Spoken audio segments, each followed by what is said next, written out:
กิ้งกือกำลังกินเห็ดกิ้งกือตัวใหญ่เลยนี่กิ้งกือนี่มันกำลังกินเห็ดสีแดงๆนะพ่อเอกไปแย่งมันกินเห็ดอยู่อาหารของมันก็คือเห็ดพ่อเอกก็แย่งมันมาเห็นไหมมันชอบกินเห็ดมันก็หาต่อเหรอพาเด็กๆมาสำรวจน้ำตกแต่ว่าน้ำตกยังไม่มี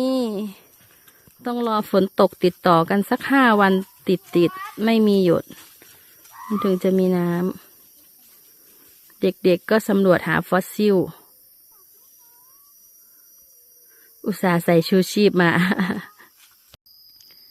เมื่อพาเด็กๆมาเล่นน้ำสไลเดอร์แล้วไม่มีน้ำเด็กๆก็กิ้งสไลเดอร์แห้งกันไปเลย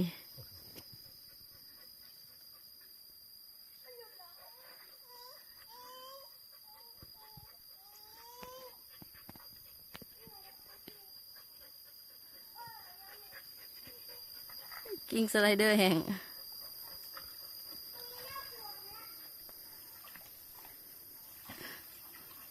ซ้ำนี่ก็สนุกเด็กๆน้อย